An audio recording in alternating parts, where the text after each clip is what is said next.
Well, and you don't have to believe us. Look at what the American people are saying. The polls have made it abundantly clear that they, too, the people, think this president has failed. And many of you are saying that, reporting that, because if you look at the false expectations that they set and how they've measured up, you can't say that this is anything but a colossal failure in this first year of this administration. It has been a very tough year for the president. And honestly, I think a lot of that has to do with the fact that he's listening to people around him on his far left. As Senator Barrasso said, he came in here, he was going to be a uniter, and his policies, his rhetoric have been incredibly divisive. And what we're seeing as a result of that is further division in the country and further tumult, if you will, when it comes to the economy. The inflation is at a 40-year high. A lot of that has to do with supply chain issues that could have been solved if the president had been willing to take on some of his entrenched special interests.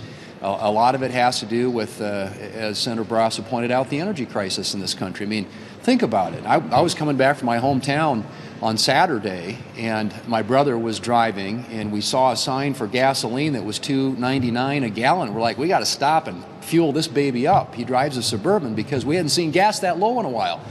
But generally speaking, if you look at where gasoline prices are this year relative to last year, you've seen a massive run-up in fuel prices, which affects every American's pocketbook.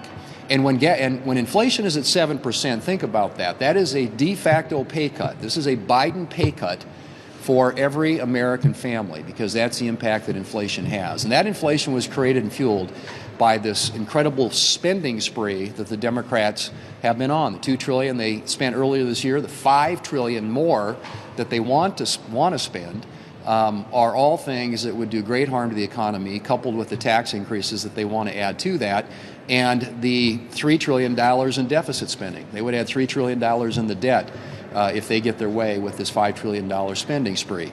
The border is a wreck. We all know that. The Afghanistan withdrawal was truly a disaster, which did severely harm, I think, the confidence that our allies around the world have in us, and certainly didn't do anything but tempt our adversaries.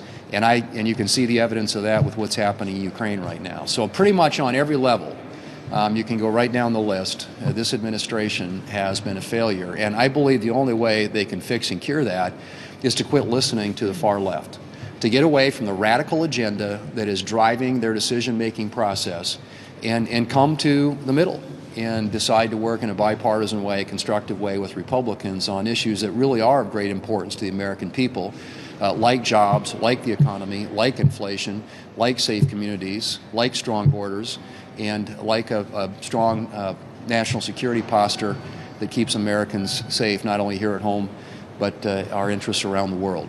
And so those are the things that I think that this president should be focused on. But obviously, if you look at the list and the evidence, it's pretty clear. It has been a very, very tough year for this administration, and one they're going to have to pivot to very quickly if they want to see any improvement, not only in his poll numbers, but in the progress and work that we ought to be getting done for the American people.